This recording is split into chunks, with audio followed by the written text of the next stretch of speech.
So 20th Century Fox hires me to be social media director. Wow. Okay. When I was 11, I wrote in my journal, I want to make commercials for movies. Okay. Now I have this job. I made it 3 months before they found out I didn't know what I was doing. They fired me, fired my ass. Right. As they should. If you haven't found it yet, keep looking and don't settle. This is Houston. We're copying. Everything is go here. We shall fight on the beaches and in the streets. We shall never surrender. I'm in it just to rewrite history, cause I'm in the mood to label us the leaders of the new school. This ain't for the radio, can't find this on YouTube. This the type of killing that these critics ain't used to. You've said no to the rules of the game and the regulations of the day. You've said no to the conventional wisdom. You're all originals. In this day and age, I got time for innovation, time to be creative, time too big to waste on my time on Right here today, we're here with Travis Chambers. You guys know him from Chambers Media, Outpost X. This is our take two. Our first one kind of collapsed. We had problems with video, problems with sound.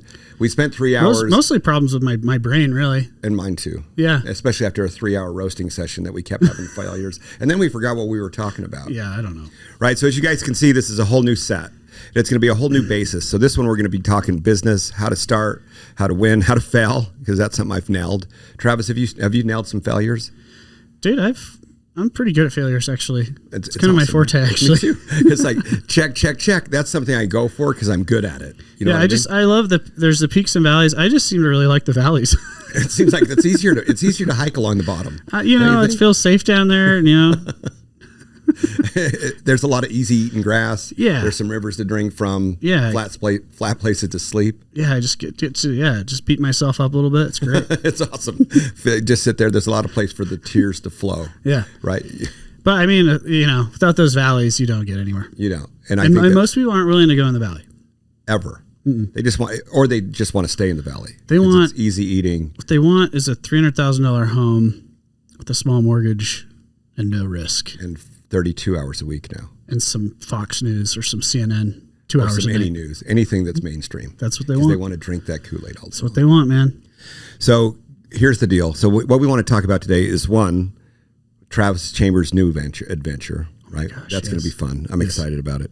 Two, I want to hear the baseline of how you came up with it, the risk factor. You already were sitting in a place that you didn't really have to work anymore from your first exit, but you were willing to go all in on it and say, hey, look, I'm willing to go back to broke. Kind of what Grant Cardone says is like, stay broke, because you grow from there. So I was making $1 million a year at peak of Chamber, decent, at 33 years old, sold it, $6 million cash hits the account. After taxes, that's $4.2 million.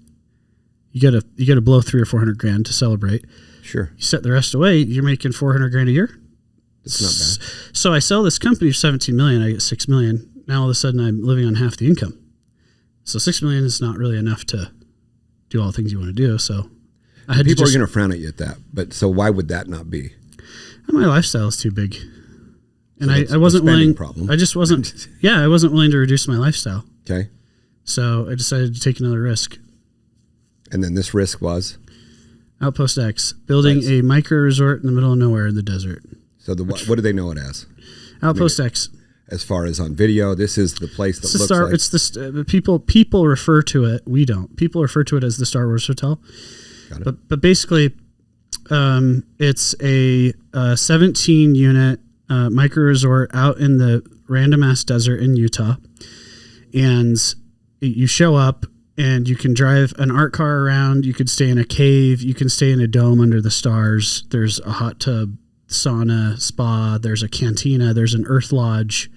You can rent wardrobe to be the character you want to be. Choose a character.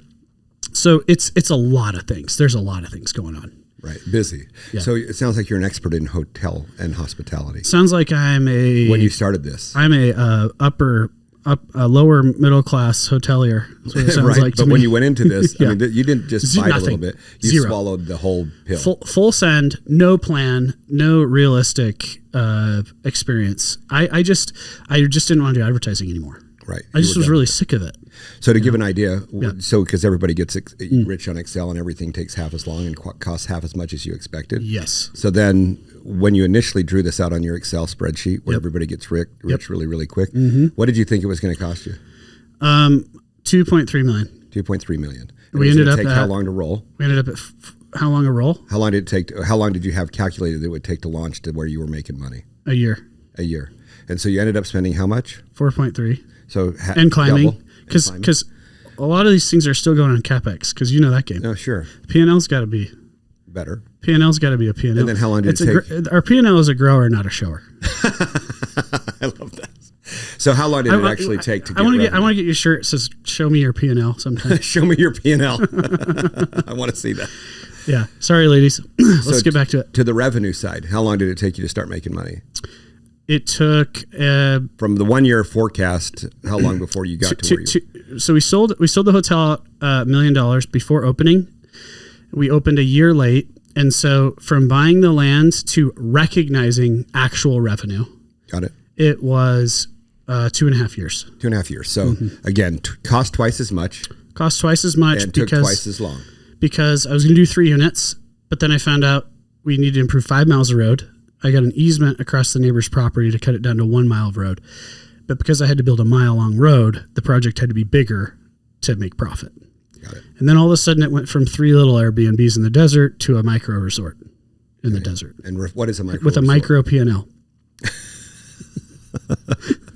So, but how many rooms is it now? It's 7 permanent units and 10 tents. And 10 tents. So 7 Moroccan rooms. tents. Heated, cooled. Awesome. Like nice glamping tents.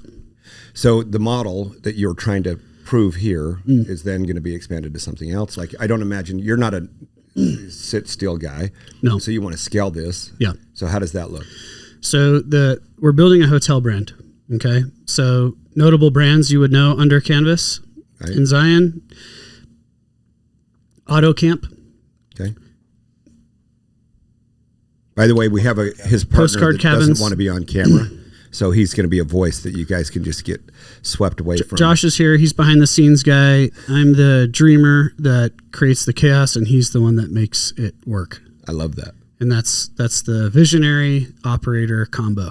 We finally found each other. So visionary integrator. We've been married about 9 months.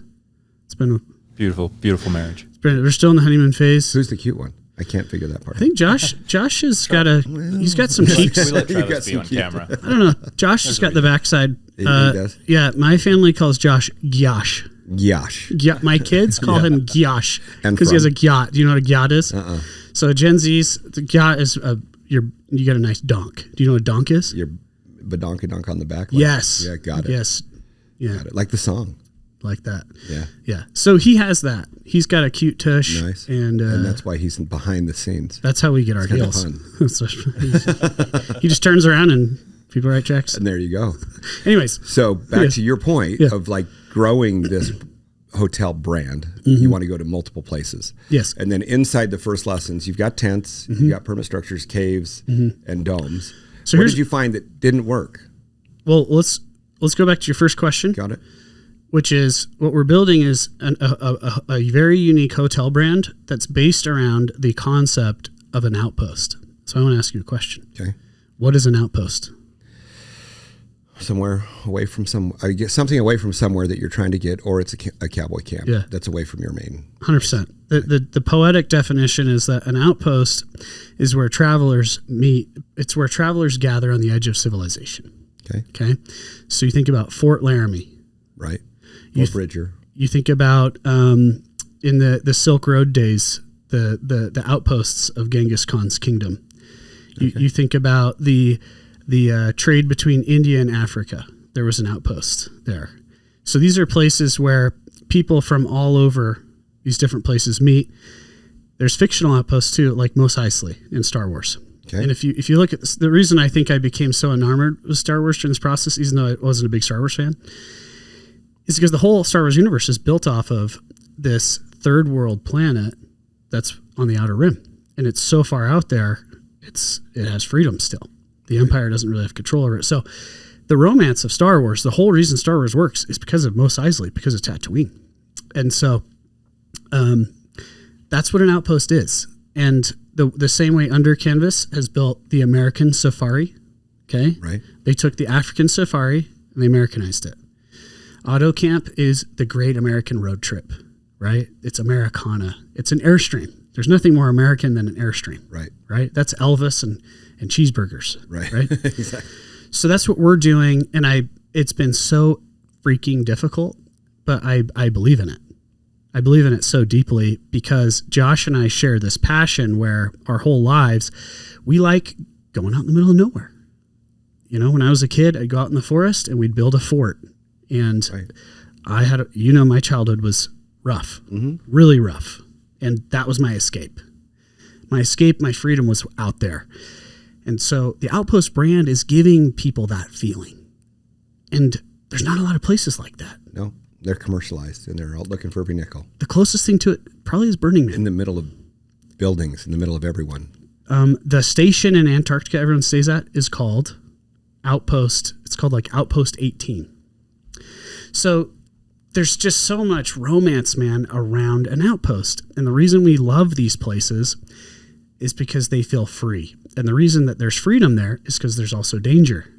And that's why we look at these subcultures in history or even in science fiction. These subcultures that so many of us fantasize about are these wildly free people. Pirates, samurai, cowboys, Vikings, desert nomads, space rebels. And I know this sounds really nerdy right now. You were at FanX yesterday, right? Yes. But not related. Yes. And so that's the brand we're building. Got it.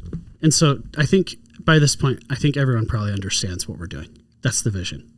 Yeah. So you know how you love it, you want to grow it. But I would say that it's probably now proven its model more than just for you to drink your own Kool-Aid. You've had customers, you have continual customers, you have repeat customers, you have people telling story. It's very Instagrammable, I should say. I mean, and that's kind of who gets to share your story. But a lot of entrepreneurs start something and they believe in their product and they should. And sometimes it takes a long time to prove the model out. But sometimes they don't listen that it's really not something that's loved, right? You've seen that happen before and you probably spent millions of dollars on product that should have not. Like the business model we've built is not viable at this size. It's breaking even. Right. Our P&L is crushing. Our paper profits are great.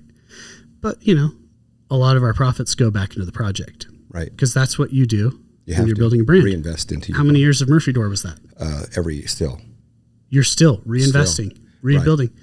That's what I did at Chamber Media too. Chamber Media, I could have taken a 30-40% margin. I fixed it at 15 and I put all the money into the film production to make it absolutely freaking nuts. Right. And guess what? When our industry collapsed, right? When the e-commerce bubble popped in 2021, 2022, right?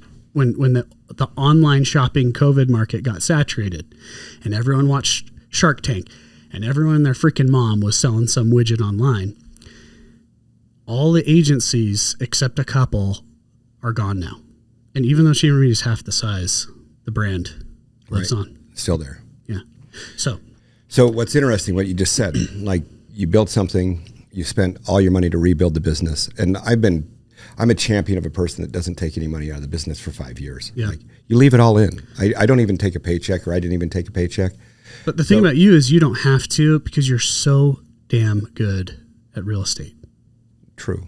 Right. I do take a paycheck from Murphy Door, but I didn't take anything for 5 years.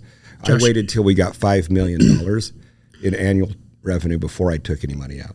Josh, he just took a guy's shirt off of his back on a facility in Kentucky. I got paid $500,000 to buy this building with no money out of my pocket. He didn't pay anything. He just took over the debt. That's at 4%. And the 2042. The facility is how many square feet? 180,000 on 15 acres.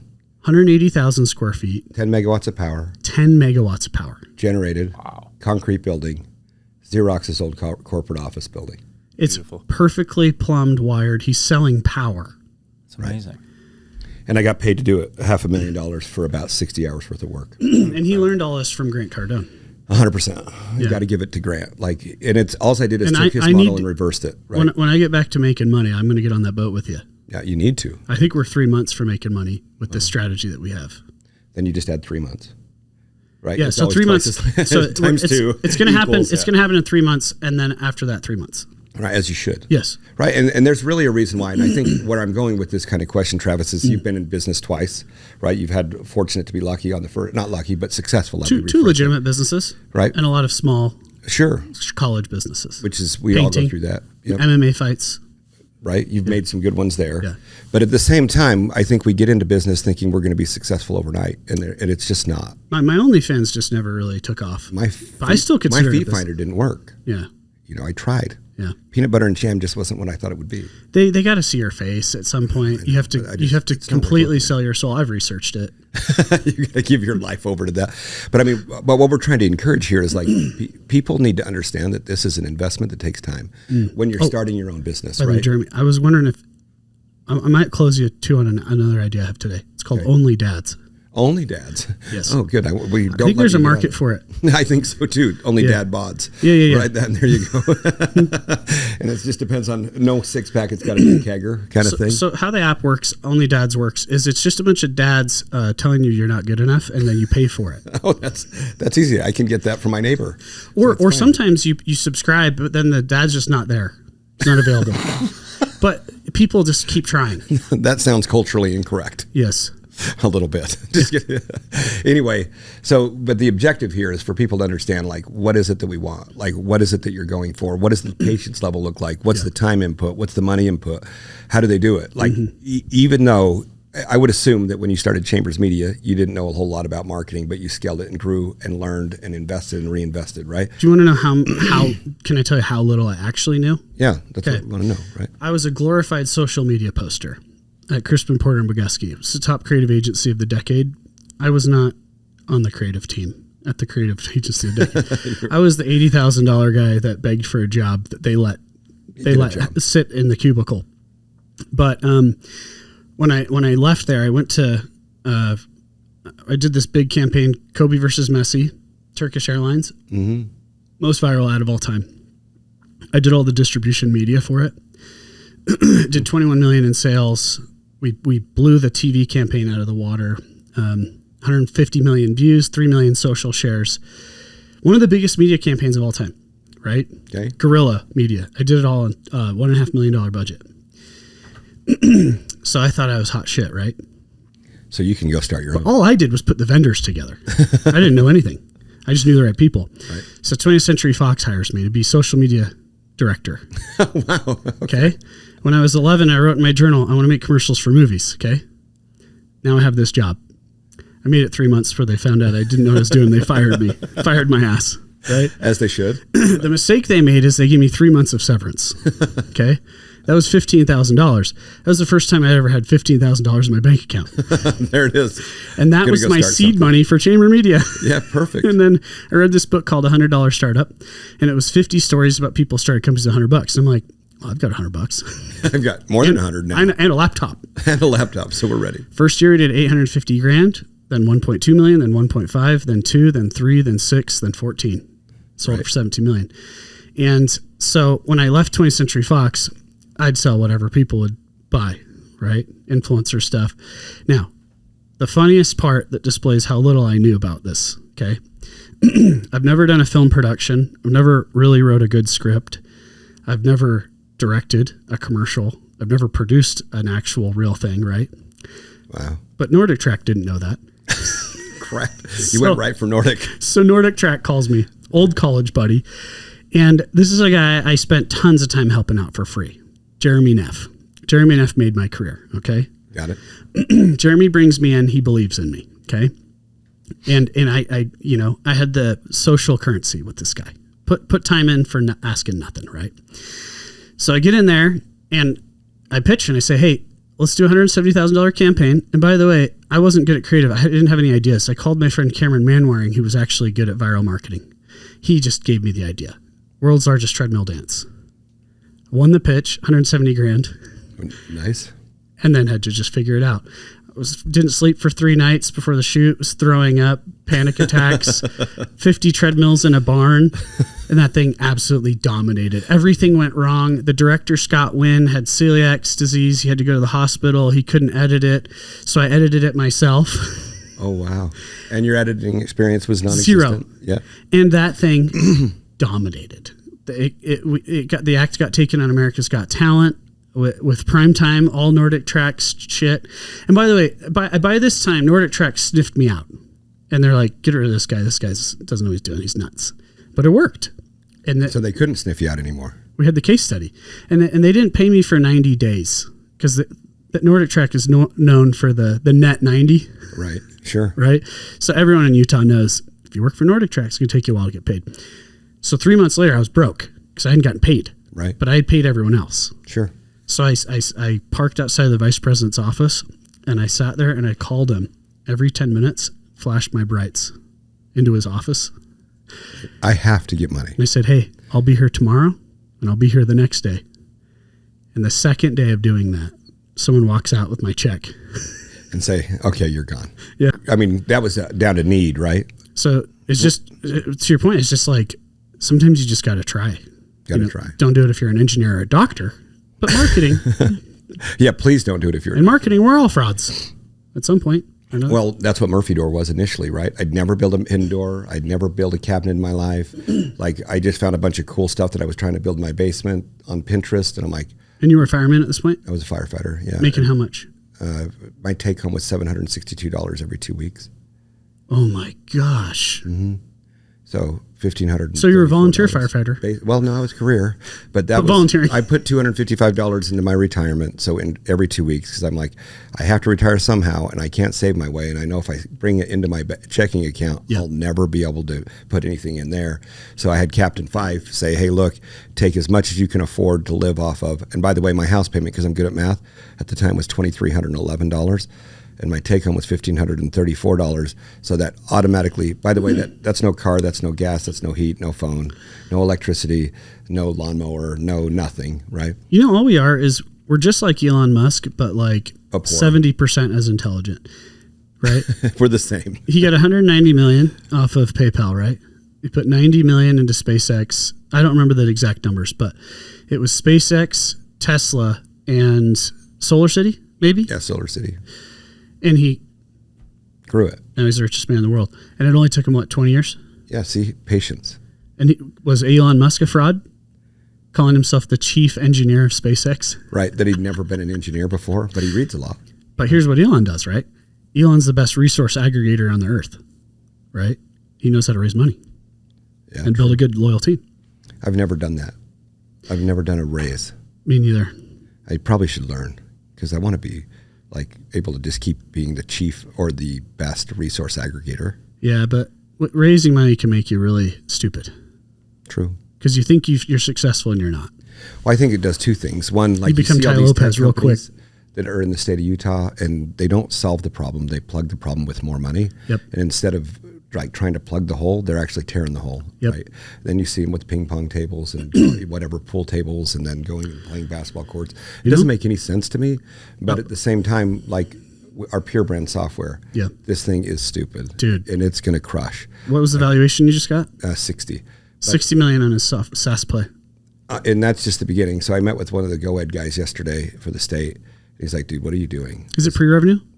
Well, it's making revenue right now. Got it. So, but barely. It's just Murphy Door's the only client. But it's SaaS. Ready to launch. So you make $1,000 in SaaS. And you're a millionaire. You're a millionaire.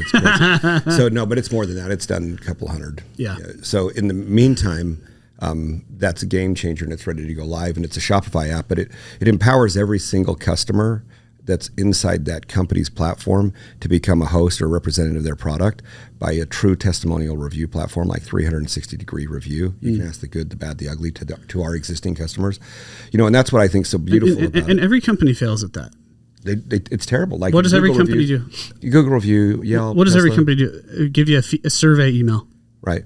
So that here's no one responds to. And no one responds. And right? Pure Brands does. Or you get a Qualtrics survey, which is post-tense. And Pure Brands gets what, you get a call? Well, how does it work? So let's say you go to murphydoor.com and you just hit talk to an actual customer. And when you get that, it's like an Uber ride. You're going to put your name, your phone number, your email address, and what product you're looking at. Right. And because Murphy Door is 100% custom everything, we use parent categories. So like door, French door, bed, etc. You can turn it on to child categories where every single SKU is listed, but no one wants to look through 300 million. You know what I mean? So we kept it in the parent category and we say, hey, the customer's related to those. We'll find someone that they can ask the right questions that's relatively close to what they're looking for. Anyway, and a lot of the time they end up with somebody looking at the same door. There was a mechanic. So the most compelling mechanic, what I think Pure Brands really is the referral system. So when I become a customer and I'm a Pure Brands client, my customers can call my previous customers. Right. So to that point, that's the genius. You're going to hit this. Well, it's even deeper. So you're going to hit the set a call. You're turning your customers into your sales team. And customer service and my showroom. It's genius. So, but here it goes. How do you feel when I say, you're a genius? My mom's told me that since I was born, but that Jeremy, was the same time as she was taking my helmet off my head. Yeah. So I'm like, no, that's the game. But I'll tell you this, man. I feel like I'm pretty dumb. But every once in a while, someone says I'm a genius at something, and I'm like, say it again. There's something in there. Let's keep it going. So to tell you more on this, I'm like Captain Ahab. Keeping A-Rap. On Moby Dick. I don't know.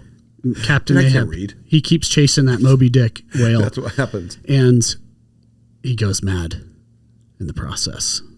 That's how you feel? We're Captain Ahabs, I guess. Yeah, chasing. Yeah. So I want to finish this little piece. When you schedule a call now like an Uber rider, you can immediately be connected to people that have opted in with the host, which is our past customer. And when that past customer meets with that future customer, we don't pay that past customer to say anything. We do pay them for their time for taking a call, and we do pay them for if the customer misses the call. We'll pay them a little money. If they answer the call, we pay them some money. But they're standing in front of our product. So now they're having a live Zoom type call where they're talking to one another, and the past customer is showing their door, getting asked questions from the future customer, and the future customer can ask any question. They can say, how good were they to work with? How was your delivery? And I mean, and let's be honest, like every transaction we ever do, even if we have a 1-star experience, there's some element that's okay, but you can get a what I call the 360 review around it. You can say, okay, so the shipment was hard, the door was heavy, you had to use a pallet, or a hand truck to get it in the house. And that was hard, but how's the door now? I mean, that's what's going to last for 20 years, 30 years inside your house.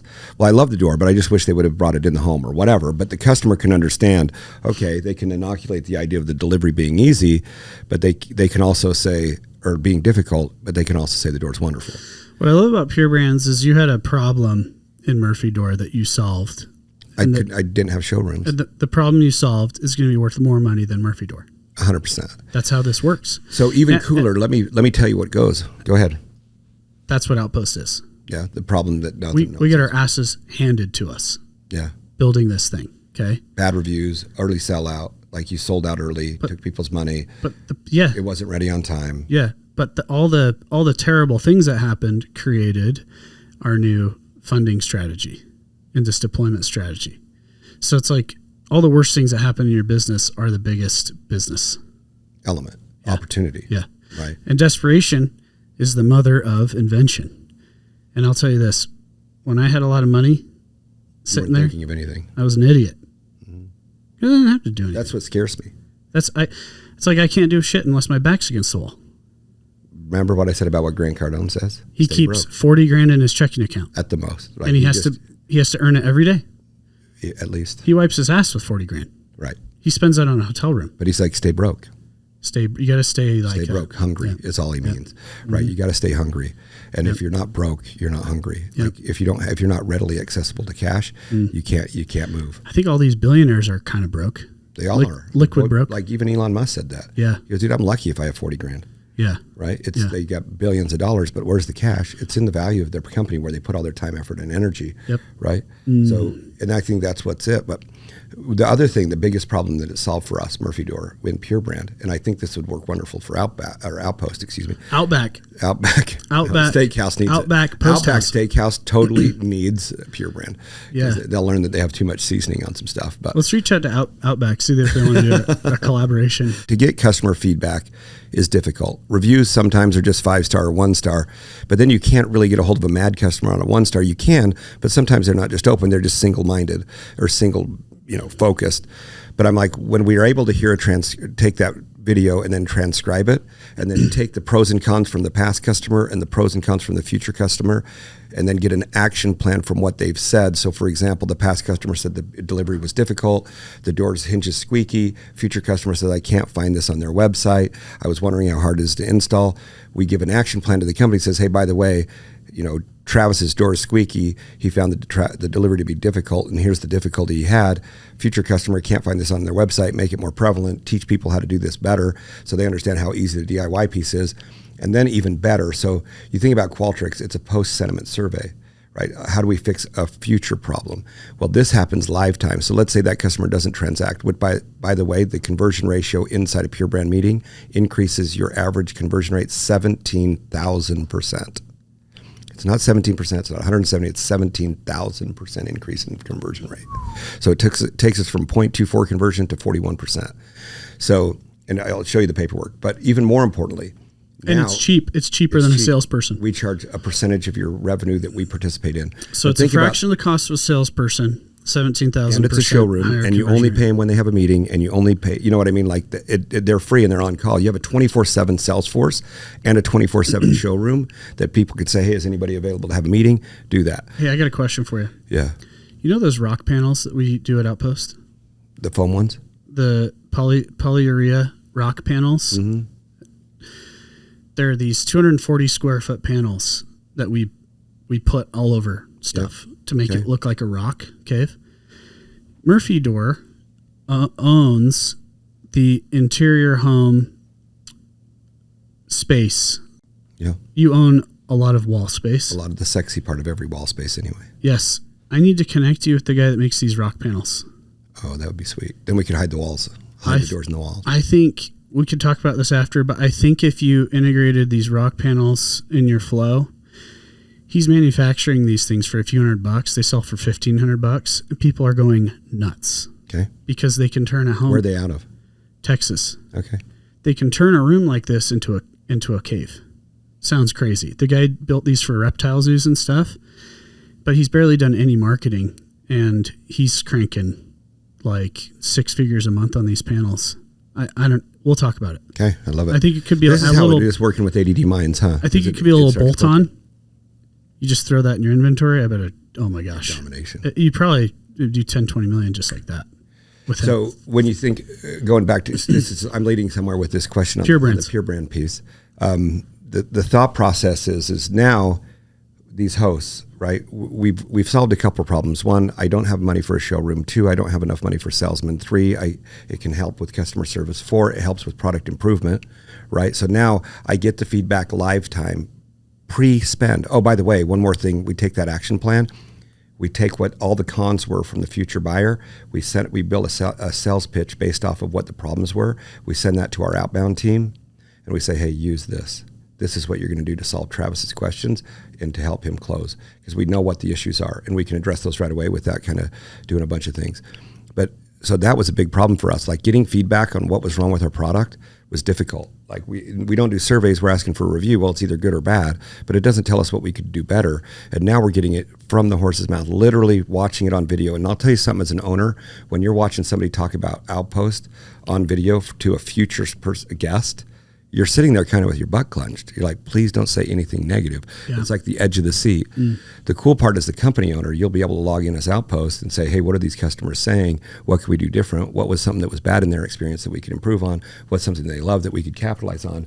And it's all live time and it's sentiment based. And then on top of that, what's really cool is now that host or that previous guest has given you permissions, when they download the app to get paid from Outpost as an influencer or as a guest or as a host that's actually bought from you, is now we can take it back in, and we can, when they download the app to keep track of their meetings, and they see when they get paid from you, or from Pure Brand actually, because we charge you and then we pay them, we download all their contacts to your Outpost deal, so that when any of their friends come to stay or search Outpost, and then they look up to have a meeting or a little thing with a previous guest, if they want to invest in traveling to Bethel, right? Isn't that what it's called? Burl. Bethel, not Bethlehem, but close. It's like Bethlehem actually, but it's better. There's some Bethlehem elements. So Beryl, Utah. Yep. So there's an investment there. So maybe they want to ask a few more questions. But now you've got their contact and say, hey, Travis, by the way, before you go, some of your contacts have stayed there. Would you like us just to line you up with one of your contacts that have been there?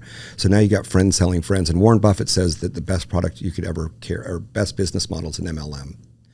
And now what you do is you create every company to be an MLM, but really an SLM, because there's negative connotations to that multi-level marketing piece. There is no multi. It's just you and your client and the company, right? And you don't have to keep track of the downline. So there's a whole bunch of things that it fixed for us. And not only that, but it drives that product improvement level to the next level. Now it's not necessarily instead of multi-level marketing, it's unilateral level. It's like unilevel, It is. Yeah. 100%. And you think about what does big box say to you all the time? And obviously, the reason why product isn't selling is it's too expensive. When it may not be the problem at all. Pinch, it may pinch, be pinch. Pinch, and then you degrade. It needs to be thinner aluminum, thinner plastic, less money on the electronics. Make it cheaper. No one will beat you up more than Walmart and Home Depot guys. They're vicious, man. They're vicious, and that's the point. That was my dad's career. But what about this? What about if I could come back and say, Home Depot, you're wrong. Yeah. They're not happy about this. Yeah. They'd be happy to spend double what you're spending. Yeah. Here's what the customers are actually saying. Yep. True sentiment. They're fine with 200, not 100, but they want the product to last more than a week. They're used to products that last a year, and you've devalued the product so far, and you'll find out quickly that it's not about the $200, $300, or $400 a night stay. That they just want some different experiences, and they'd be fine with $500 or $600. But they want you to fix these elements. You never know, but this way you do know. And then here's the other thing: you're not doing a post-question survey. This is actual happening before spend. So when you get a Qualtrics survey or something like theirs that goes out, it's all post-tense. This is pretense. So now we know before your customer spends what we can do to make sure that we get it better. And then we haven't lost that client, right? It's just a different element. So we're excited about it. Now, the reason I say that is when you're building your client base, how are you doing your surveys, or how are you doing your guest reviews? I know you have a ton of positive ones, dude. We don't really do it. It's just self-mind. It's pretty. But people are excited. It's pretty low level. Is it? Yeah. Is there a reason why you don't do it? It's bandwidth. It's the army of two. Yep. Plus your hard workers out in the field that make you guys look amazing. Yep. Which they don't have time to go in there and do the review mining. Yeah. All we can do is staff on site resolving concerns, but there's nothing other than that. So here's what's amazing about you, and what I love about what Travis is. You've taken your marketing experience from the past, and then you've implemented it into Outpost. And what's amazing about Outpost is you said you sold $1 million prior to even opening or having any kind of the biggest complaints we get from our guests is they say the marketing is better than the experience. It is? So wow. And it's true. Right. It is true. I think that's where you do such a good job on your marketing piece. But at the same time, Chamber Media, actually, to be honest, was also the number one complaint. That your marketing was better. The idea of what we're doing is better than the actual thing we're doing. I think it's that way too. I mean, I used one of your competitors for a big commercial ad campaign, and the commercial turned out fine, but the experience was not as good as it could have been. Well, the truth is it's just true. I'm better at marketing than I am at hoteling. Sure. And you're okay. But that's But you're learning. Yeah, that's coming. This is all part of the growth. It's coming. You can't be expected to be like the best hotelier on the planet when you haven't ever done it. Yeah. And you're going to make constant improvements every single day. But what is you see this? It's just like this deploy pod pitch I pitched you, right? This bonus depreciation thing. Yep. Oh, I want to hear about this. This is exciting. And by the way, I'm not changing topics. This is relevant to this conversation. Me and Josh made this deck, not fully flushing out this tax strategy. Okay. So before we did market research, we talked to people who are doing it, but before going spending 20 grand with attorneys and tax, CPAs and stuff, we just went and freaking pitched it. Right. And we got yeses. Right. Well, turns out it's going to cost 50 grand more than we told people, but we're also going to give people a 5-to-1 depreciation now instead of a 4. Right. So we pitched the thing when it's 70% ready, and now we have the demand. Now we're going to fully flush it out. So that's the whole concept of this thing. It's like, that's what Outpost is too. Like, hey, let's get minimum viable product. And that's Josh's thing. Let's get minimum viable out the door. MVP. Because dude, now look at us right now. Okay. I've never got so many yeses on something.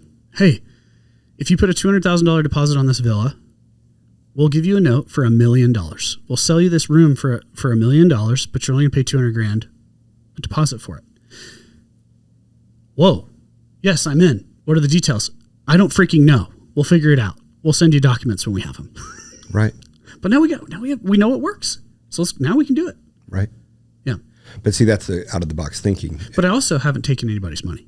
Right. Right. That's the important But piece. you're working the piece, right? I'm not taking anybody's money until you know. Until I know. Right. But before But then, you're doing the gut checks. Before then, I'm going to send them a shitty deck. Right. And To I'm the gonna best of your pitch it. ability at that time. But the people we're talking to, they've all got $1 million to write off. They know exactly what we're doing. And they know. We transparently tell them, we don't know. We're figuring it out. But that's such an important principle. I think the people just don't do. You did it with Murphy Door. You did it with Pure Brands. You Did it with everything. My ladder, I'm an anti. And Josh made me do this, by the way. Josh, we need to add this slide. We got to do this slide. It's like, Travis, shut up. Pitch it. Shut up. Pitch it. Get So on the phone. You hear sell it. VC guys and PE guys, and Paul Alstrom, who's an amazing human, wrote that book, Nail It, Then Scale It. And I'm not a nail it and scale it guy. And there's a couple reasons why I'm not nail it and scale it. One, if you spend all your money nailing it and you're using VC or PE, you end up with nothing at the end of the nailed. So I think there's a happy element. The second element to that, Travis, is that I'm pretty soft-hearted. And if I felt like I perfected it and I launch it to market and then I get beat up, then I'm hurt. But if I'm only 80% perfect, then I have 20% room and no one knows what that 20% room is. So they can throw mud at it. I'm like, I know, bro, I was only 80% there anyway. We sold $1 million pre-bookings at Outpost. We ended up giving $200,000 of that in refunds before we opened. And what's interesting is on Indiegogo in our terms and conditions, it says no refunds. Yeah, But hey, if you give me your money and we haven't delivered yet, we're not open, immediate refund. Right. Everyone's happy. Right. And you don't ruin your brand. And then they'll still come back someday because you stood behind what you said. Exactly. Right. At least there's a chance. We've had, of that $200,000, $100,000 of those people rebooked later. Right. Because you were open. We did the right thing. Yeah. And you took care of your people. But I think too many people wait too long to nail it. And they always have an excuse why not to launch or why not to try. People like to aim. Disheartening. Aim. Actually, I'm going to go get another college degree. Right. Yeah, you're right. Yeah. I could have done that. Oh, I sold Chamber Media. Now I'm going to learn how to be a hotelier. I'm going to go take the Marriott hospitality program for 2 years. You can. You would have been 2 years behind. You did your 2 years. I did the School of Hard Knocks 2 years. Yeah, 100%. And, that degree would have cost me $40,000.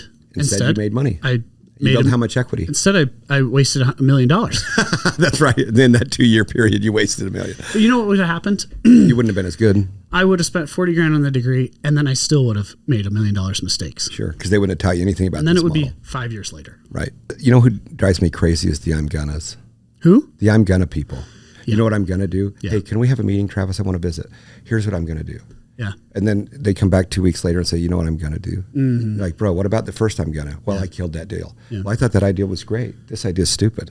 Why are you going back with the I'm going to? Like, I just do. And at the end of the day, the I'm going to guys are going to be working at their same job for 30 years. Maybe they have 5 different jobs in that period. But they never, ever try. And I think the fear of failure, which stems from their concern about the worry of what other people think about them, is the biggest problem. That's don't you think? Yes. That's why I put $2.4 million of my own cash into this project. You're not supposed to do that. Right. It's 50% of your net worth. It's a pretty bad move. Right. You stick every bit of cash in. But now we have this huge brand we can build on. Right. And huge opportunities and people reaching out that want to work with you. I mean, we have a different company, that Pinnacle Hotel deal we're doing up in Flaming Gorge, which I think could be a beautiful fit in some element of an Outpost. Yeah. It's not a Star Wars game. By the way, more of a resort game. Josh and I went through your planning and zoning docs and we realized it's out of our league. It's too difficult. It's just too sophisticated for us. Dude, I can't spell. It's not too sophisticated. Like you sent me your you sent me a checklist for all the planning and zoning permitting things, and I'm like, we finished it. So I'm like, for me and Josh to figure this out, it's just out of our depth. Yeah, but you don't have to worry. I finished it. Good. So it's all done. Good. We finally got it. The only thing I'm waiting on now is a letter from the farmer next door that in case the place catches on fire, they can use it as an emergency driveway. And the irony here is I've known this person since I was 8 years old, and he's not answering my phone call.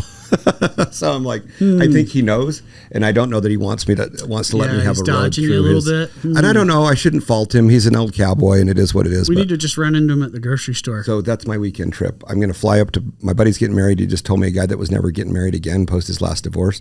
I'm going up there Saturday. Find out where he's going to be at. I'm flying up to some place in Oregon, and I'm going to do that, and then I'm going to fly over to freaking Flaming Gorge, and I'm going to go park. Hey, buddy. Hey, did you get my calls?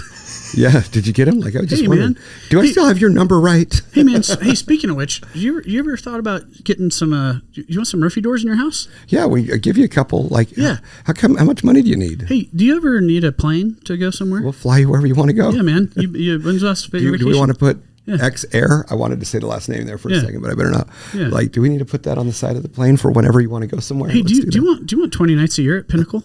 Yeah, how about that? Yeah, man. How about a rev share? Are you interested in something? Yeah. Like, there's all different ways. Yeah. And honestly, that same methodology, Travis, you can use in building businesses. Like, you hear a lot of people say, I have nothing. I can't start when I have this much money. Yeah. And I think it's just the way you have to think about the way you do business. I think people are trying to satiate their ego, because if I explain to myself why I can't do it, then I don't have to do it. I actually think people. That's true. I've noticed this in myself. Okay, something bad happens, right? And I launch something and it doesn't work. It's not really the disappointment. It's the amount of work I know I'm going to have to do to figure it out is the tough part. More the hurdle. Yeah, like I just launched this Pocket Travis thing. Have you seen any ads? I have. Are you getting followed around the internet? Not really. Oh, but I don't get on the internet too much. Okay. I mean, it's working, but it's not doing what I want. And I'm just like, there goes another 50 hours to figure this thing out. It's the work that makes you get discouraged. But then Josh says, Travis, there's a simple solution to this problem. Yeah, Josh, it's not working. He's like, no, if you just worked 12-hour days for a few weeks, probably would work. And I'm like, ugh. But I don't even want to work. Okay. I thought this was going to make me rich overnight. Travis, just shut up. Quit talking in circles. And just do it. Go to the office and just work on it. Go to work. Yeah. Application of effort. But Josh gets to say that while he's eating an Arby's sandwich. No, Josh works his abs. He works his ass off. I know, because that's who I get all the emails from, and that's who gets all the paperwork done, and that's who nails his freaking Excel spreadsheets that I add zeros to see how many real millions we can make. Within a couple hours of talking to me, people are like, cool. When's Josh available? Right. So can I just talk to Josh? Because I love the visionary sales pitch, but the actual doer and the integrator is what's more important. Yeah.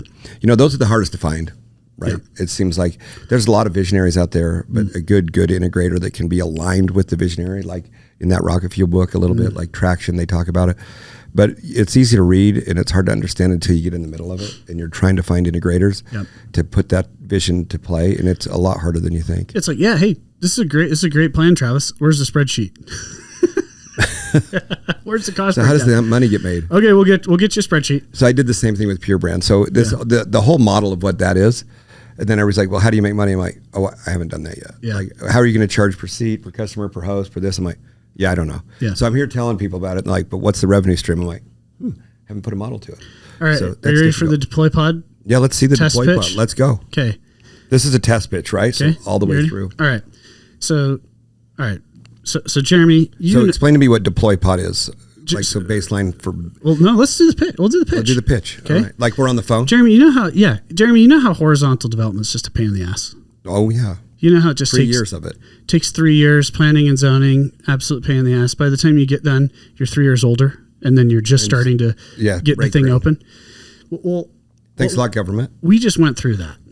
It was terrible. We don't want to do that. Okay, so what we figured out is what if we took one of these hotel villas, okay, these independent villas that get $400, $500, $600 a night, and what if instead we onboard all the infrastructure on the unit itself? So what if we put onboard solar, put onboard tanks, and the only thing we're hooking up is water? Okay. Then you're an RV. But then guess what happens? Now it's an RV. Now it's equipment. And we just found out this thing called Section 179 with 100% bonus depreciation thanks to Trump's beautiful big beautiful bill, right? And so now what we're able to do is we can go build one of these units for $200,000 in a factory, not in the middle of nowhere in the desert. Mm-hmm. We can have all of our costs controlled, and we can add all of our production design and make it into this themed experience. And we can take this, $80,000, $90,000 commodity hotel product that would normally get like $150 a night. We had $40,000-$50,000 of infrastructure and production design on there. Now we're in the $600 a night ADR. Now here's where it gets even better. ADR's average daily rate. Yes. So here's what gets even better. Let's say the asset doesn't perform. Well, now we could pick it up and move it to a different property. It may, right? Now let's say we move it to the other property, it doesn't perform. Pick it up again. We could sell it. We can liquidate this asset. So now we've just de-risked this outdoor hospitality play. Okay. Mm-hmm. So now, Jeremy, you've got huge tax liabilities, right? Yeah. You got a huge tax liability. You could do a cost segregation. You could get like a 1-to-1 bonus depreciation. You could go buy a boat and take your friends out on the boat, and you could ride off the boat, right? You could buy a lake house, have some retreats up there, right? You could do some write-offs, right? But you're only going to get like a 1-to-1 depreciation. So what we figure out is if you buy one of these units for $200,000 as a deposit, we could actually sell you the unit for $1 million. So we'll carry the $800,000. So how does that work? So we'll sell or finance that $800,000 to you. You'll pay us 1 or 2% in interest on the note that we're giving you. Okay. And you can write that whole amount off year one, $1 million. Here's the catch. You have to actively manage this thing. Okay. Because unless you've got killer passive gains, which most people don't have, most people have active gains, W-2 gains, stuff like that, then you have to actively manage this thing. But you don't have time to manage a hotel room. You got too much crap to do, right? So what we can do is you can go spend 100 hours at your villa managing and working on it, okay? That fulfills the active participation management rule. And then we'll give you an email so that you can run the customer service for this too. But we're going to help you have a customer service assistant that's going to actually handle all the responding through your account. So you're going to actively manage this thing. And check. You just wrote off $1 million. And not only that, we're going to target 7-8% returns a year on this asset. 7 to 8%. Yes. So, well, for you, we're doing 15 because you're the golden boy, golden goose. You're number one. This is the first podcast in the studio, first deploy pod. There you go. Right? Yeah. So how much, all right, if you write off $1 million, how much are you going to save on taxes with the $200,000 deposit? No, I'd have to call my accountant. I don't know. You probably save. Remember I sent you that. I said, hey, call this guy. He knows. You'll probably save $100,000. Okay. 70 to 100 grand on taxes, right? And now you get a 78% return. Now you got a villa that says Jeremy Barker's Palace out in Outpost. So what questions do you have?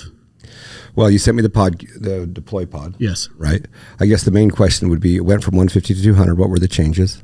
Costs. What was the cost variance? Prefab units, 30 grand more than we thought. Production designs, 15 grand more than we thought. Onboard utilities, solar, 10 grand more than we thought. Internal. And then when everything goes wrong, we got a 20 grand buffer in there. You added that piece just to make sure. But here's what's cool. So when I originally pitched you, it was 150 with a 4-to-1 depreciation. Okay, so you were going to 600 grand. But what we found out is that we can go all the way down to a 5% cap rate, which makes this thing realistic. Right? This is a realistic investment.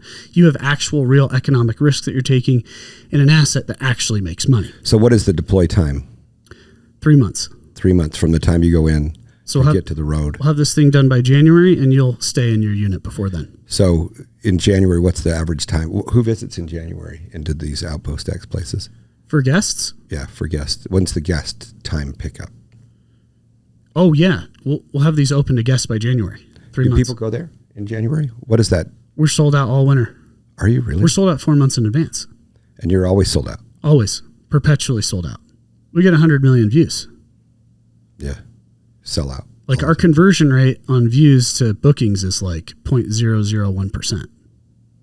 So we don't have a demand problem. Pure Brand will fix that. You could. So we don't have a demand problem. We have an inventory problem. Right. Now, the caves, we only have 3 of those. That's the hit. That's the one that you got. People are obsessed with those. So that's the product we want to deploy.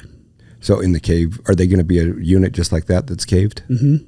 Yep. So shaped of. So the pod that I got yesterday wasn't shaped like a cave. Well, that's the other one we got. That's a different one. That we're going to do 30% of the units like that. Okay. Yeah. So you could buy a cave, or you can buy this cool rustic metal looking structure. And the cave's your golden goose right now. Yeah, that's the proven. That's the one that I saw. That's the proven. The first one, right? A semi was a cave piece. That's awesome. Yeah. Yeah, that's interesting. Mm-hmm. I like it. Yep. So what are the big takeaways for most people that are looking? Like, I got $200,000. Yep. You want to go put this in, and right now you're oversubscribed, or at least not necessarily oversubscribed, but you have a lot of people jumping in. Yeah, literally every call is, hey, send me the docs. If my CPA signs off on this, I'll do it. And a lot of these people say, I've been doing the what's the environmental conservation fund thing? Yeah, there's a lot of that. That's become a very high risk IRS strategy, high audit risk. That program's not doing so well. Everybody's trying to convert their land to that. Yeah, and in Section 179, it is the IRS. They do dig into that one. Sure, they do. It's a medium risk play, but we've got our I's dotted and our T's crossed. So we have a legal letter, right, from an attorney. It says this is a valid strategy. We'll back this strategy, right? And then we've got a CPA signing off on it as well. So you got your purchase agreement, you've got your active management evidence and proof, and you're off to the races. So if you do get audited, you'll win. Yeah, you're like, here you go. This is your fight, right? Yeah. All right. Mm-hmm. What is the other things that you like other guests know? Not guests, but other potential investors. Or is it that short and sweet? This strategy is being done in other industries. The most popular ones people know of is oil. Oil does this a lot with equipment, right? Okay. They got good returns, good depreciation ratios. The other one is solar. A lot of people are doing this in solar. But look, we didn't invent this strategy, right? You're just applying it.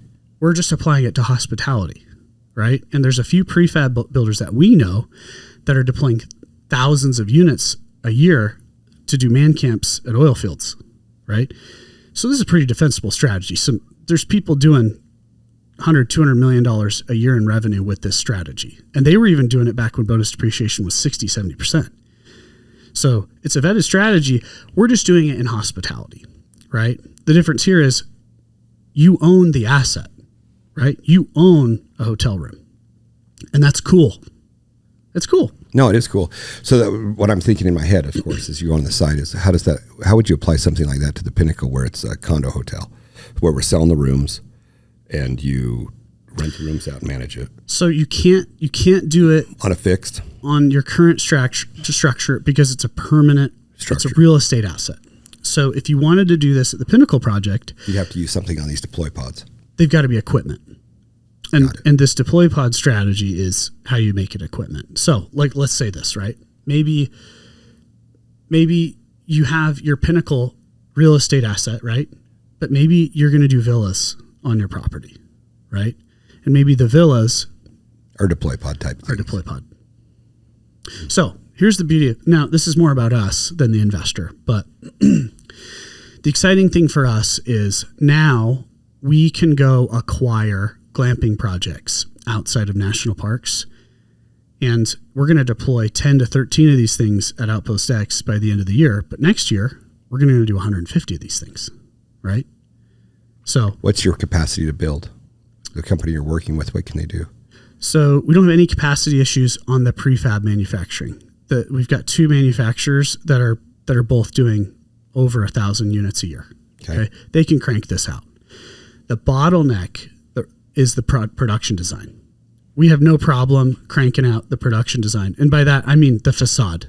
Taking this commodity structure, turning it into a themed, immersive experience, that's the hard work, right? So when we do 150 of these things, it's going to have to be an incredibly good process. Right. And so can we do 150 next year? We don't know, but we're going to try, right? Well, you got to set a goal. Yeah. That goal, you're just wandering through the desert, right? Yeah, exactly. And set some benchmarks along the way. So we do 10 in the next 3 months. The first 6 months of next year, we do 30 or 40. Once we've nailed 30 or 40, then you dump the other 100. Then we'll do 100. And by that time, we've got the team, we've got the processes, we've got the quality control. Are you guys going to do the facade yourself? On these 10, yeah. These 10? Yeah. But then the future ones, you'll put together a fab team. Yeah. That does that. Yeah. Okay. So where does the facades happen at Outpost? I think we're going to do it at Outpost. So we're going to bring a bunch of laborers down and a couple production designers, people who, work on Hollywood sets and stuff. And we're going to put people in the units. They're going to live in the units, and we're going to production design the units on site. Okay. Yeah. That's interesting. But on the 100, 150, we'll do most of the production design offsite. Josh, what do you love? You were going to tell me something in my office, but what is it that you love? I just love the speed of deployment. The speed of revenue is amazing. Speed. How many problems it simplifies. Yeah. It's absolutely incredible. I think Josh and I were the first ones to crack this exact model.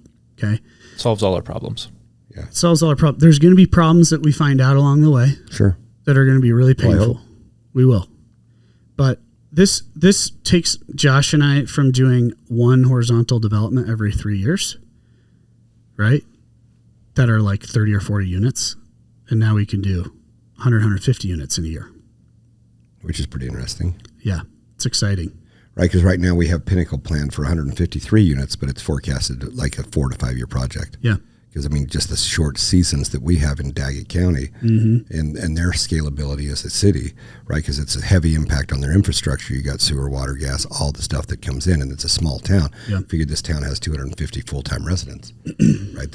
You bring in 153 unit hammer. Like, whoa, you're shaking a town. So they have to kind of build into it, which this doesn't do. Yeah, and that's why we want to acquire specifically glamping projects and RV parks. They're already permitted and zoned. Right. So these tent projects, replace the tent with the deploy pod. Your rate goes through the roof, right? How long do these deploy pods last in comparison to like a regular home? What do you envision? 30 years. 30 years? We have a warranty. Okay. Manufacturers what are about warranting the external, the cave? External, 10, 15 years. And then it's not too hard to fix. The beauty of the facades, though, is they're changeable at any time. Wear and tear, fix them up. The caves, it's EPS foam with cement. What's going to happen? Right. What? Cement cracks, breaks. Yeah, touch up. Patch it over. It's Tatooine. It's supposed to look like that. The metal ones are 30-year product. You get some bumps and dings in the metal, no big deal. So what'll be interesting about this, Jeremy, is like, what other creative concepts will we come up with, right? From this point. Because of these 150 units, they're not all going to be caves. Sure. They're going to be all different things. So what else are we going to do? Are we going to have some that are a forest product, and we put the poplar bark on the outside all and around it disappears into the... Like a hobbit. Yeah. Like, like those little deals in New Zealand. You could create those too. Yeah. Yeah.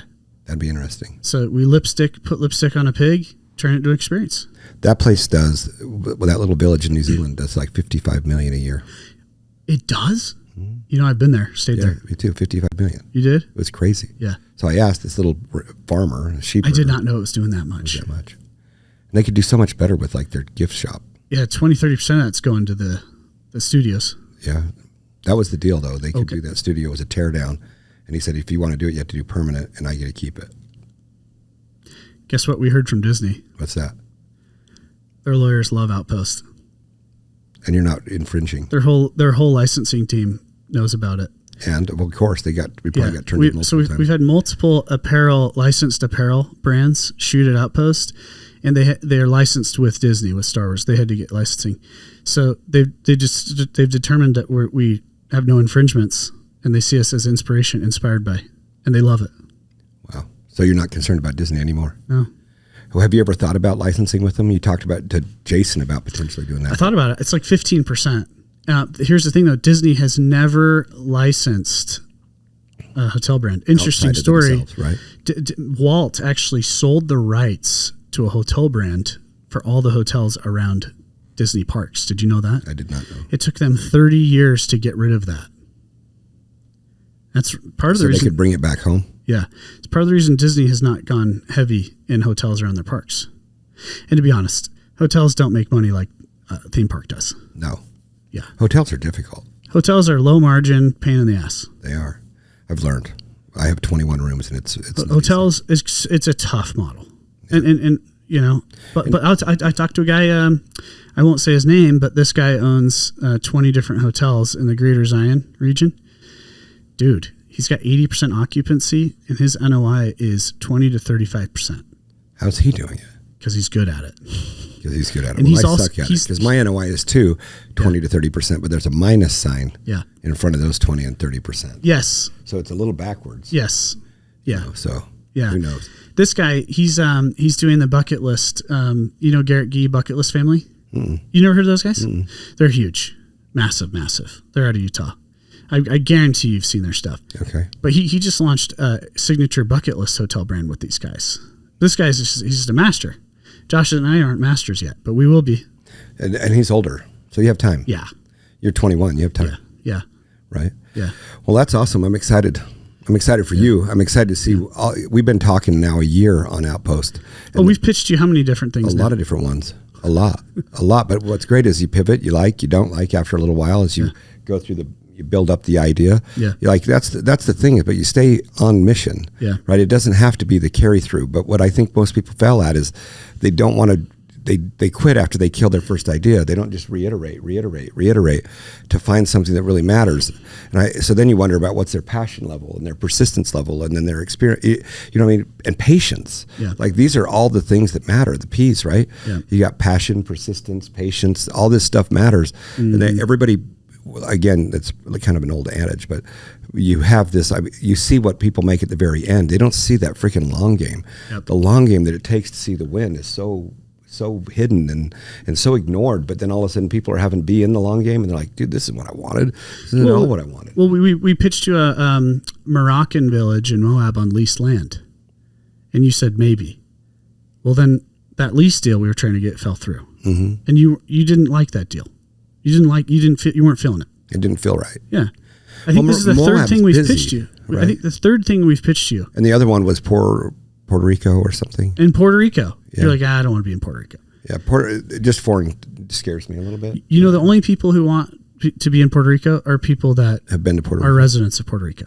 Oh yeah, because they and we've just found out that's our. By the way, we got 600 lined up for Puerto Rico. Oh, nice. It's just a matter of when we get time to do it. But that's a little bit of a commitment, right? It's a hotel owner in Puerto Rico. Oh, nice. That wants to do it. That's awesome. Yeah. Well, that's exciting. What other advice would you give to people that are out there trying to do their thing, whether it be hotels, whether it be business, media? You know, one thing that I've noticed in your old field of marketing, that's getting freaking saturated. There's a lot of 20-year-old experts in that world. Yeah. Right? Like, it's not saturated. That matters, but I mean, it's kind of they're why I got out. Some of the experiences. It's kind of why I got out. I'm just like, you know, I was early, right? When I started in that. What were the years? I got started in 2011 when digital advertising in the United States was 3% of all media spend. Okay.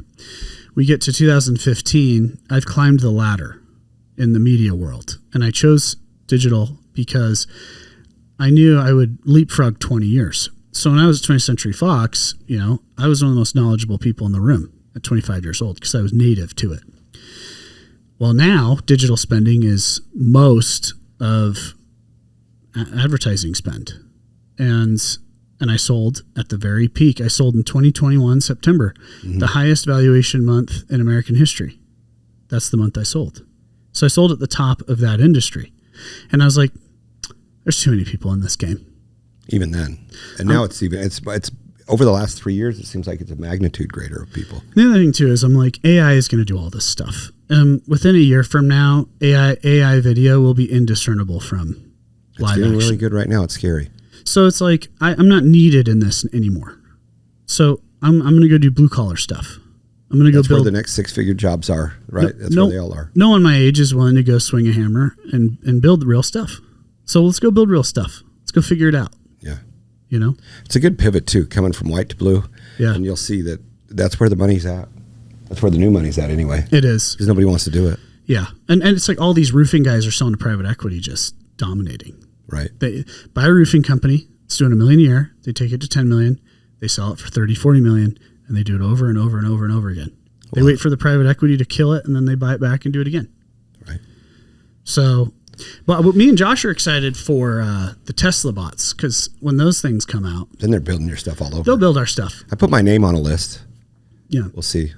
All right, my theory is, well, in 10 years, your wealth will be measured by how many bots you have. Probably.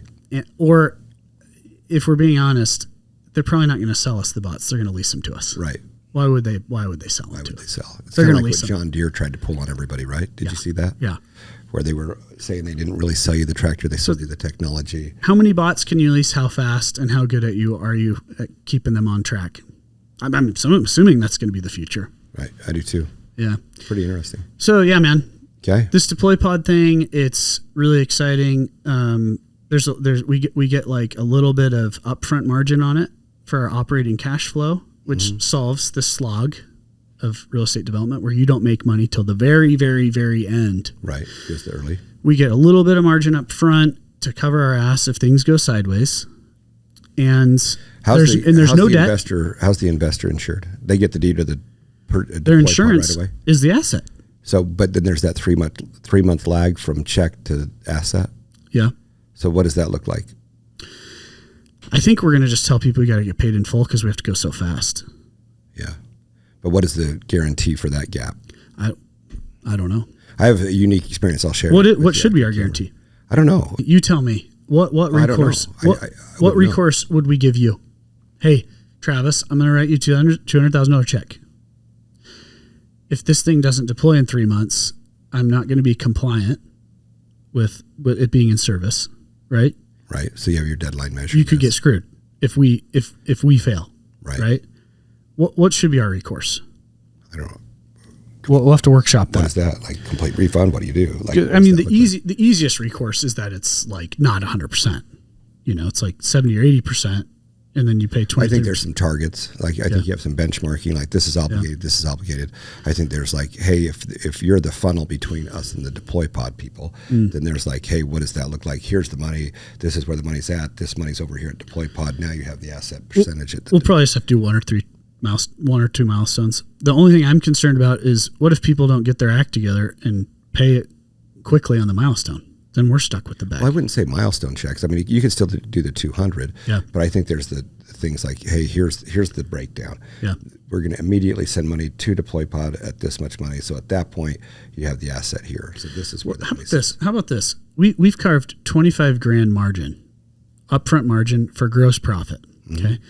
What if that's our recourse? Hey, if we don't hit this milestone, it's $10,000 off. Hey, if we don't hit this third milestone, I still don't like that. It's just not enough skin. Yeah, well, no, it's not. It's like, where's the other 200? Like, and you'll understand this better when I draw the legal letters that are going back and forth in the middle, and that's more of a $500,000 play than it is 200. But we got to figure out this recourse thing for 3 months. Like, what does it look like, right? So I really think obviously you have to order your deploy pod tomorrow.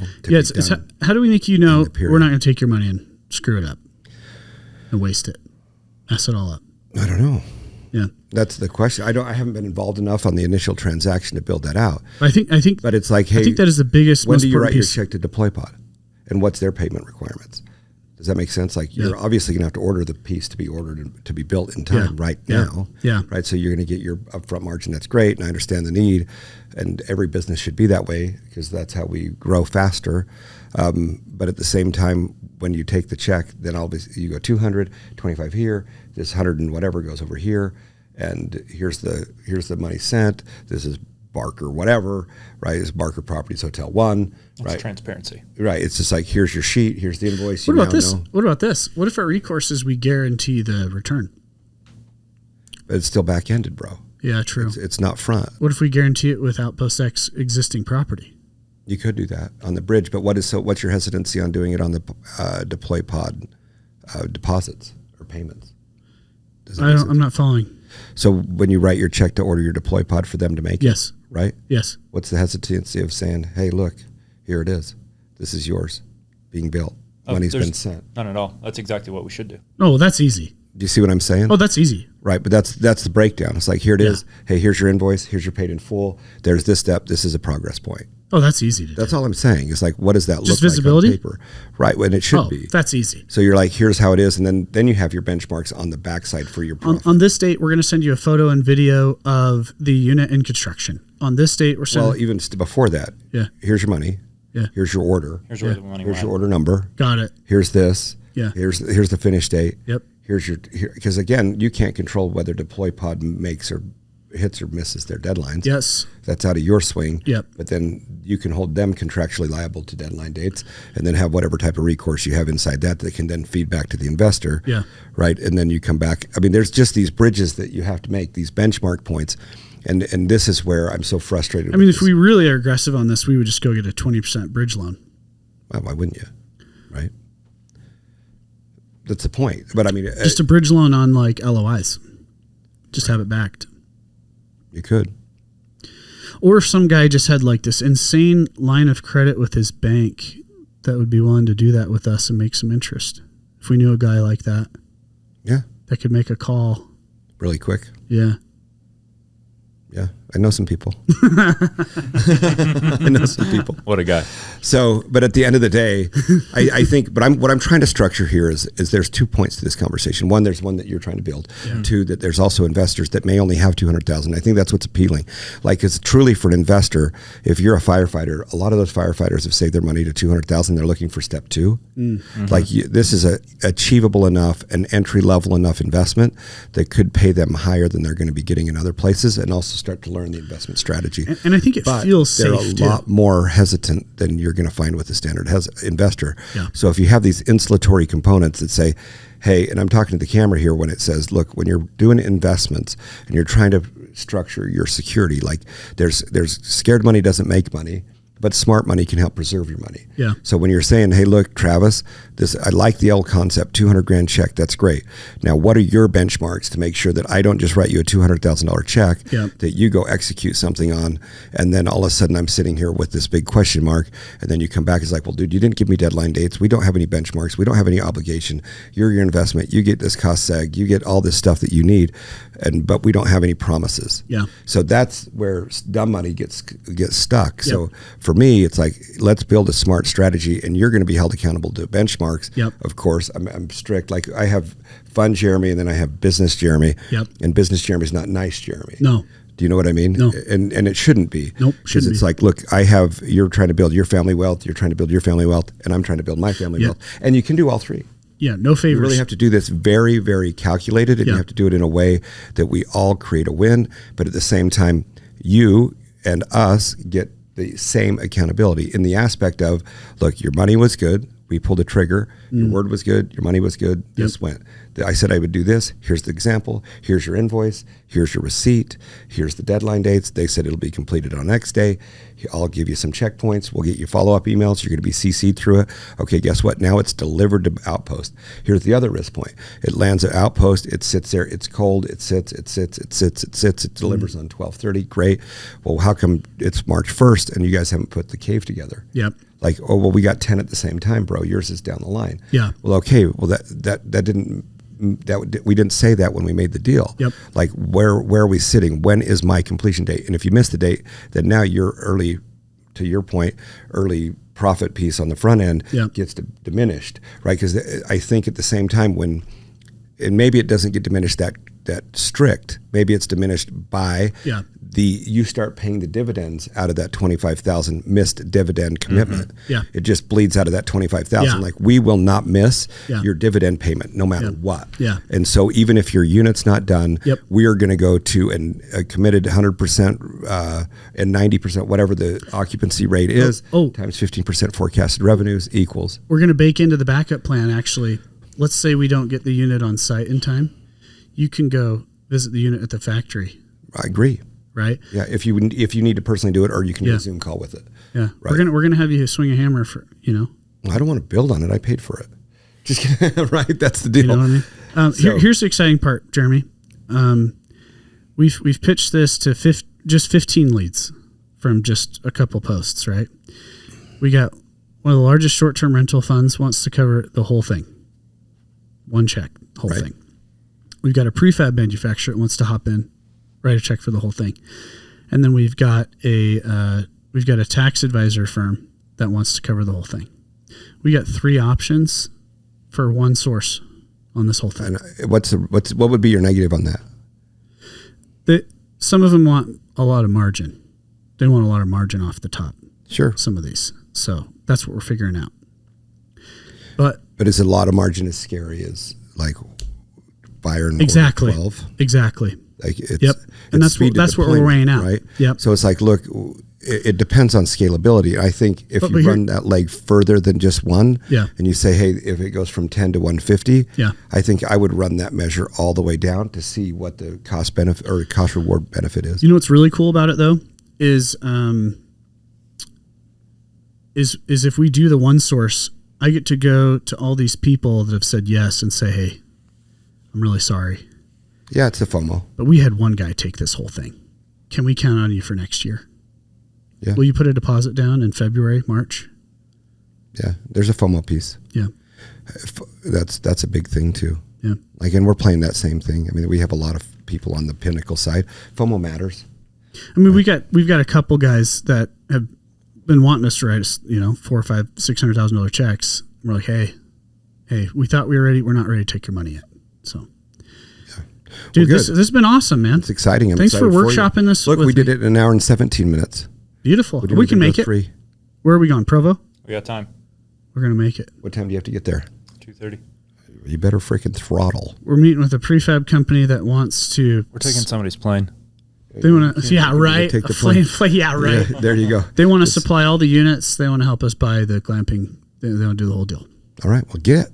So we'll see. That's going to be fun. When do you leave to Utah or back to Idaho? I get tomorrow. Tomorrow. You flying out or you driving? Flying. Nice. Yeah. You don't want to drive that far anyway. Yeah. Idaho's so far. I've done that drive like 200 times. It's how fast is 80 miles an hour? If you're going 80. I had to drop it. If you're going 80 miles an hour, like how long will it take know that you'd seen that. to go 80 miles? I did not know that you'd seen that. Oh yeah. Like, hey, if anybody forgets, Travis is the infamous husband that asks the infamous wife how far you'll go at 80 miles an hour if you're going or how long it will take you to go 80 miles if you're going 80 miles an hour. Do you know what's really funny? Everyone thinks that I was trolling her, but do you know what was really happened? I don't know. She was trolling me, dude. Oh, really? Dude, she knew what she was doing. She just wanted to play the blonde. It took her 10, 15 seconds to figure it out. And then she just wanted to just frustrate the hell out of me. I love it. And I fell for it. I love it. All right, everybody, Travis Chambers, Josh, I forget your last name. Josh Anderson. Josh Anderson. Sorry, Josh. I'm terrible with names. So you're lucky I remember Josh. Yeah. Thank you so much for coming on the first episode right ever. here in this JGB podcast. Yes. We don't even know what it's going to be called, but thank you so much for tuning in. We hope you show up next time. Yep. We want to do some lessons. If you're an entrepreneur and you've done success or you've lost and you'd like to share some time and visit with us, come on in. In the meantime, hit the follow button, subscribe to our channel, send us some questions, put some stuff in the comments. We'd love to hear from you. Yep. I love y'all. Have a great day. Thanks Take again, care. Travis. Thanks, y'all.